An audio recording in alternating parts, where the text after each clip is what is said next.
Henrik Sienkiewicz, Quo Vadis. Polovica fóra, rozprestierajúca sa pod palácovým svahom, sa už norila do tieňa, zatiaľ čo sa stĺpy vyššie položených chrámov na blankitnom pozadí zlatisto leskli. Tie, čo stáli poniže, vrhali dlhé tiene na mramorové platne. Stĺpov tu bolo tak veľa, až sa v nich pohľad strácal ako v lese. Človeku sa zdalo, ako by sa budovy a stĺpy tisli k sebe. Vršili sa jedni nad druhými, tiahli sa doprava i doľava, štverali sa do kopcov, chúlili sa k múru paláca či k sebe navzájom. Väčšie aj menšie, hrubšie i tenšie, zlaté i biele kmene, tu pod architrávmi kvitnúce akantovými listami, tam skrútené v jónskom štýle a hneď vedľa zase zakončené jednoduchými dórskými štvorcami. Nad týmto lesom sa leskli farebné triglyfy. Z tympanónov sa vykláňali vytesané postavy bohov, zlatý štvorzáprach, ako by sa už chystal vyletieť nahor, do blankitu, ktorý pokojne visel nad týmto hustým mestom chrámov.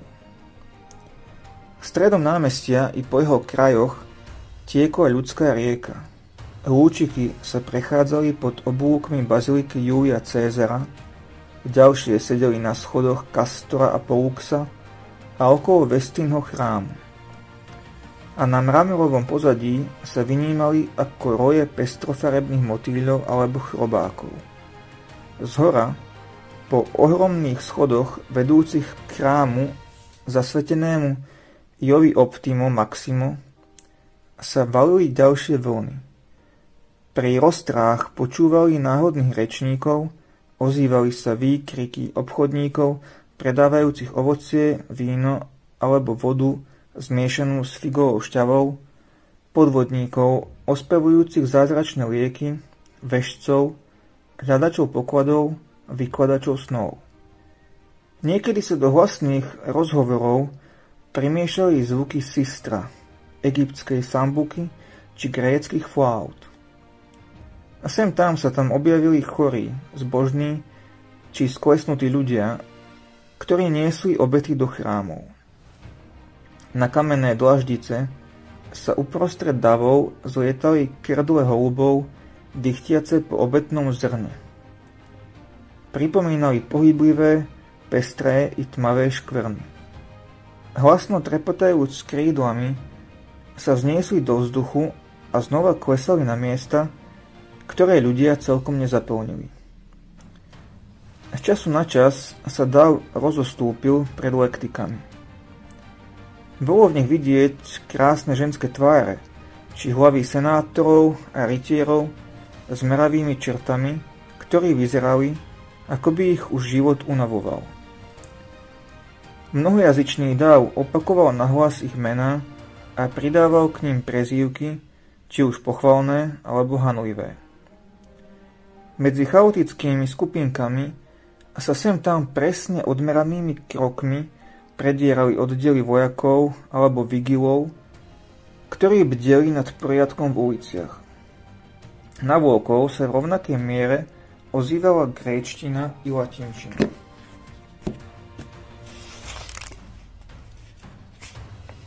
Vinicius už dávno nebol v meste, takže teraz so záujmom hľadel na ľudské mravenisko i na Forum Romanum, čo ovládalo svetskú šíravu a zároveň ňou bolo zaplavené.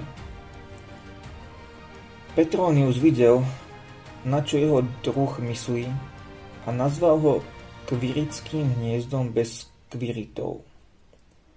Mestský živel sa v tejto spleti rás a národov takmer strácal.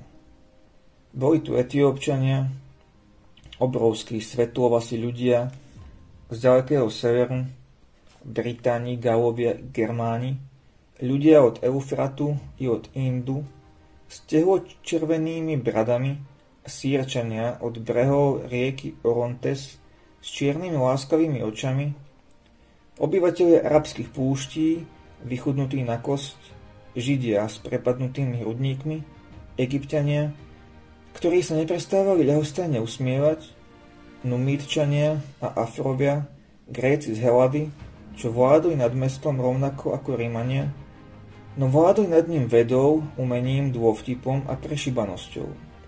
Ostrovní Gréci i Gréci z Malej Ázie, z Egypta a Itálie či Narbonskej Galie.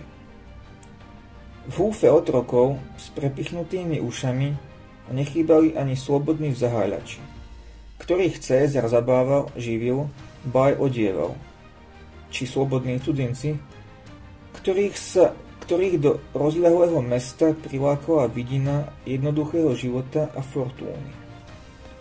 Boli tu aj priekupníci a Serapidovi kňazi s palmovými ratolesťami a kňazi bohyne Izidy, ktoré prinášali na oltár viac obiet než do chrámu Jupitera Kapitolského.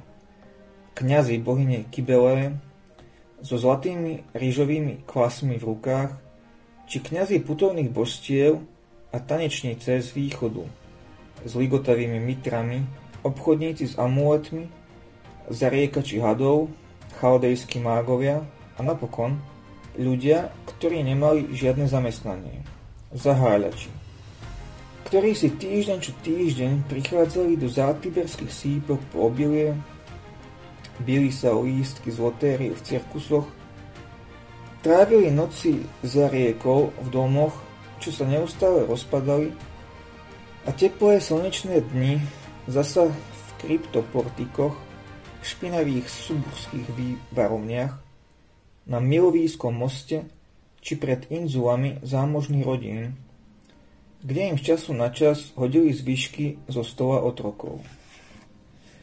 Petrónia tento dav dobre poznal.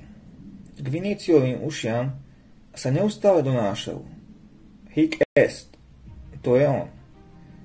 Mali ho radi pre jeho štedrosť a jeho popularita vzrástla najmä odtedy, ako sa roznieslo, že pred Cézarom namietal proti rozsudku smrti, ktorý vyniesli nad familiou prefekta Pedánia Secunda, čiže nad všetkými otrokmi bez ohľadu na vek a pohlavie. Za to, že jeden z nich v záchvate zúfalstva onoho ukrutného muža zabil. Petronius na verejnosti tvrdil, že mu to je v podstate jedno a že sa s Cézarom rozprával len ako súkromná osoba, ako arbiter eleganciarum, ktorého estetické cítenie uráža takéto barbarské krvi prelievanie, hodné akurát nejakých skýtov, nie však Rimanov.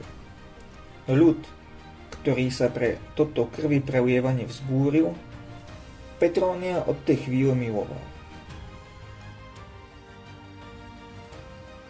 Po chvíli si Peter sňal dlane z čela a pokračoval vo svojom rozprávaní. No Vinicius znova upadol do horúčkovitého polosna. To, čo počul, mu splývalo s tým, čo apoštol hovoril minulú noc v Ostriáne, keď rozprával, ako sa Kristus objavil na brehu Tiberiadského jazera. Videl pred sebou šíru vodnú hladinu, na nej rybársky čln a v ňom Petra a Lígiu. On, Vinicius, za nimi plával, usiloval sa ich zo všetkých síl dostihnúť, no zlomené rameno ho bolelo a brzdilo ho. Rozpútala sa búrka a vietor mu hádzal do očí vlny. Začal sa topiť a volal o pomoc.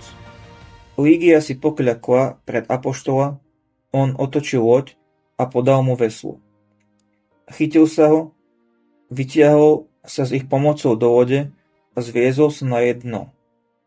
No keď sa trochu nadvihol, zdalo sa mu, že vidí za člnom množstvo ľudí. Vlny vrhali na ich hlavy penu. Niektorým bolo vidieť len ruky, ale Peter vyťahoval topiacich jedného za druhým a pomáhal im do člna, ktorý sa akoby zázrakom rozširoval. Čoskoro v ňom boli celé zástupy. pripomínali mu dav, čo sa zhromaždil v Ostriáne, no bolo ich ešte viac. A potom zástupy ešte viac zhustli. Vinicius sa čudoval, ako sa zmestia do člna, a náhle ho premkol strach, že klesnú k dnu. No Ligia ho začala upokojovať a ukázala na akési svetlo na vzdialenom brehu, ku ktorému sa blížili. V tom začali Viníciove sny opäť splývať tým, čo počul v Ostriáne z úst apoštola o tom, ako sa raz Kristus objavil nad jazerom. Teraz ho videl v tom svetle pri brehu, postavu, ku ktorej Peter mieril. Ako sa k nemu blížili, búrka a vietor sa stíšili, vlny opadali a svetlo silnelo. Ľudia začali spievať ľúbezný chválospev. Vzduch zavoňal nardom, voda zahrala dúhovými farbami, ako by sa cez ňu presvítali ľalie a rúže kvitnúce kdesi nad dnu. Až napokon čln mäkko narazil perovou do piesku. Ligia ho vzala za ruku a povedala: Poď, povediem ťa. A vtiahla ho do svetla. Vinicius sa znovu zobudil, no jeho vidiny sa rozplývali len pozvoľna a neprecitol hneď. Chvíľu sa mu ešte zdalo, že je pri jazere a obklopujú ho zástupy ľudí, medzi ktorými ani sám nevedel prečo. Začal hľadať Petrónia a veľmi sa čudoval, keď ho nemohol nájsť. Svetlo z ohniska, pri ktorom už nikto nesedel, ho prebralo úplne. Olivové polienka lenivo tleli pod ružovým popolom, no píniové triesky, ktoré očividne niekto prihodil len prednedávnom, blčali jasnými plameňmi. V ich žiare zazrel Ligiu, sedela nedaleko jeho lôžka. Pohľad na ňu ho hlboko rozrušil. Uvedomil si, že minulú noc trávila v Ostriáne a potom sa celý nasledujúci deň oňho starala. A teraz, keď sa všetci pobrali spať, ona pri ňom bdela. Nebolo ťažké uhádnuť, že je vyčerpaná. Sedela totiž celkom nehybne, oči mala zatvorené. Vinicius nevedel, či spí, alebo či je pohrúžená do myšlienok. Hľadel na jej profil, na sklopené myhalnice, ruky položené na kolenách a v jeho pohanskej hlave sa začala, hoci ťažkopádne, formovať myšlienka, že okrem nahej, sebaistej gréckej a rímskej krásy, ktorá je hrdá na svoj výzor, existuje aj iná, nová, nevýslovne čistá krása, v ktorej je obsiahnutá duša. Nedokázal ju nazvať kresťankou, no keď teraz uvažoval o Ligii, už tvorila v jeho myšlienkach jeden celok s učením, ktoré vyznávala. Nazdával sa, že ak všetci odpočívajú a jedine ona, Ligia, ktorej ublížil, pri ňom bdie, tak je to preto, že jej to prikazuje učenie, ktoré vyznáva. Prekvapovalo ho to a zároveň mu to bolo nepríjemné. Bol by radšej, keby to robila z lásky k nemu, pre jeho tvár, oči, urastenú postavu. Skrátka, zo všetkých tých dôvodov, pre ktoré sa mu okolo šie neraz ovíjali biele paže gréckych a rímskych žien. Náhle si však uvedomil, že keby bola Ligia ako ostatné ženy, tak by mu na nej niečo chýbalo. Zarazilo ho to, netušil, čo sa to s ním deje, lebo cítil, že sa v ňom rodia celkom nové pocity a priority. Cudzie svetu, kde doteraz žil. Vtedy otvorila oči a keď si všimla, že sa Vinicius na ňu pozerá, pristúpila k nemu a povedala: Som pri tebe. Videl som vo sne tvoju dušu, odvetil.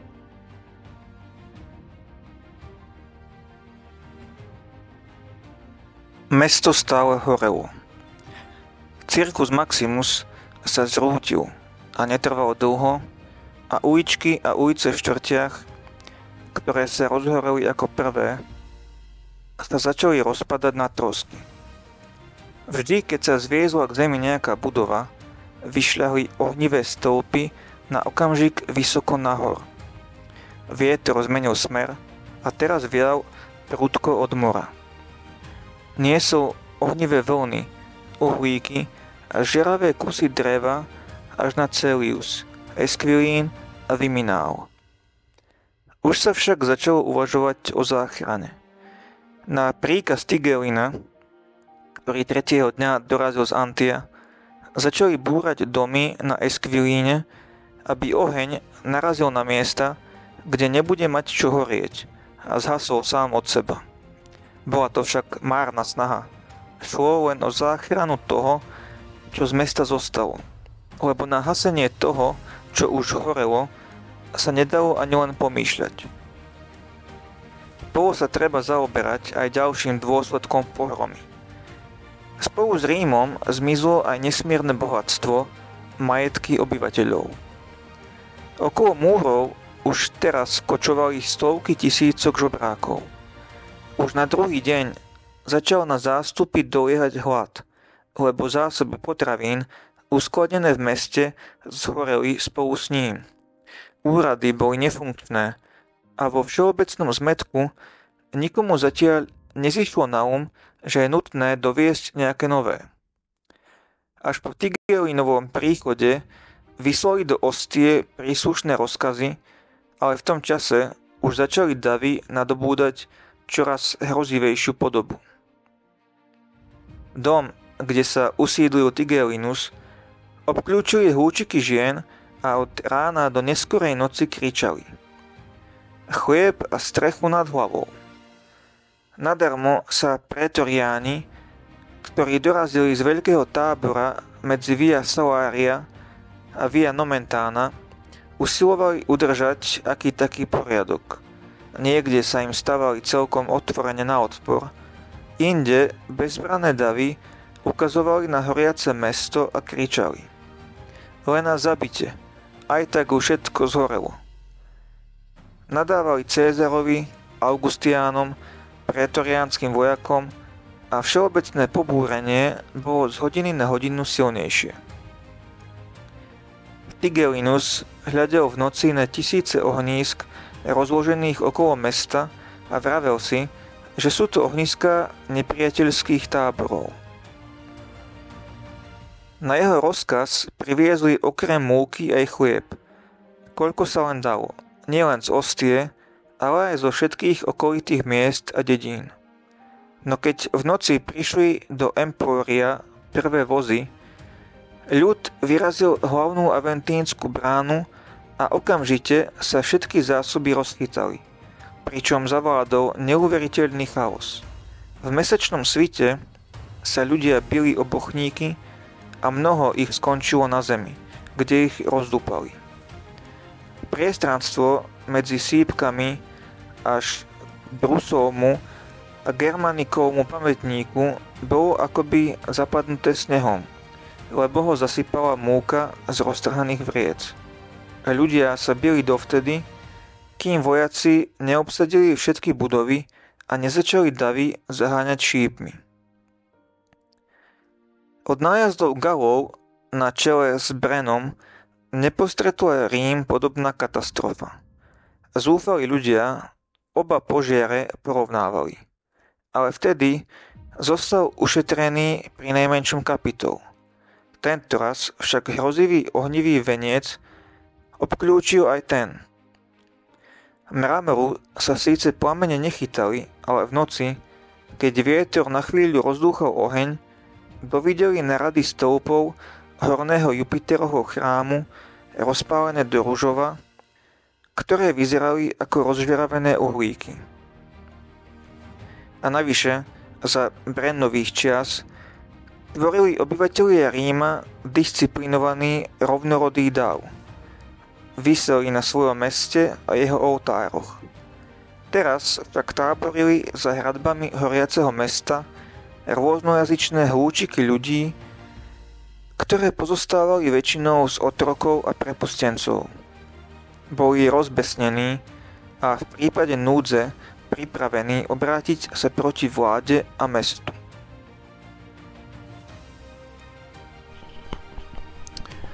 Napokon sa naplnil aj čas oboch apoštolov.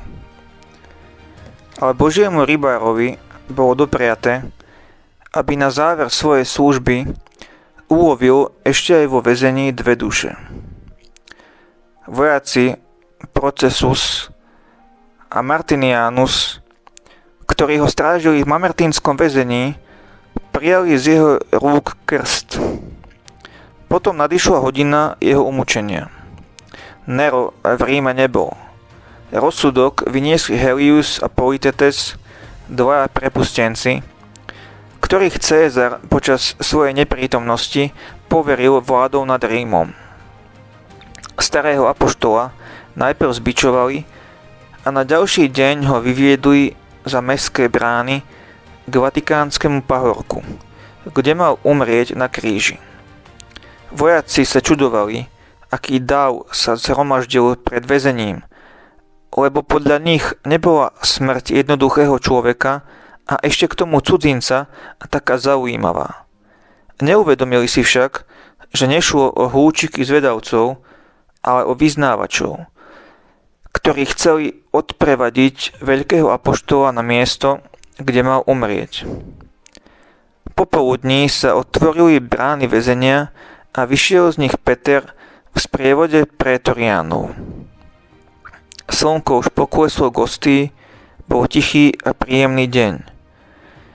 Keďže Peter už bol veľmi starý a nedali mu kríž na ramená, usúdili, že by ho nevládal zodvihnúť a ani mu nezovreli krk do vidlice, aby mu nebránili v chôdzi. Nespútali ho a veriaci ho dobre videli. Vo chvíli, keď sa medzi železnými vojenskými príľbami ukázala jeho biela hlava, sa v dave ozval plač, ale hneď aj ustal, lebo tvár starca žiarila pokojom a radosťou. Takže všetci pochopili, že na smrť nekráča obeť, ale že to sa víťaz vydáva na triumfálny pochod. A tak to aj vyzeralo. Rybár, zvyčajne pokorný a zhrbený, kráčal tentokrát vzpriamene. Prevyšoval vojakov, vzbudzoval rešpekt. Ešte nikdy nevyzeral tak majestátne. Mohlo by sa zdať, že to sa k Vatikánskemu pahorku uberá monarcha, obklopený svojim ľudom a vojakmi. Zo všetkých strán sa ozývali hlasy. Peter odchádza k Pánovi. Všetci akoby zabudli, že ho čakajú múky a smrť. Šli slávnostne, ale pokojne. Cítili, že od smrti na Golgote sa nestalo nič, čo by bolo významnejšie než to, čo sa dialo práve teraz. A že tak, ako tam tá smrť vykúpila celý svet, táto má vykúpiť toto mesto. Cestou sa ľudia zastavovali a úžasnuto si starca premeriavali. Veriaci im kládli ruky na plecia a pokojným hlasom im vraveli: Pozrite, ako umiera spravodlivý, ktorý poznal Krista a hlásal lásku. A oni sa zamysleli a odchádzali, pričom si v duchu povedali: V skutku, ten človek nemohol páchať bezprávie. Cestou tichli výkriky a pouličný hluk ustával. Sprievod prechádzal popri čerstvo postavených domoch okolo svätyň s bielým stĺporadím, nad ktorými viselo hlboké, pokojné a belasé nebo. Kráčali mlčky, len z času na čas zarinčali zbrane vojakov alebo sa ozvala tichá modlitba. Peter ich počúval a z tváre mu žiarila čoraz väčšia radosť, lebo jeho zrak sotva dokázal obsiahnuť tisíce veriacich.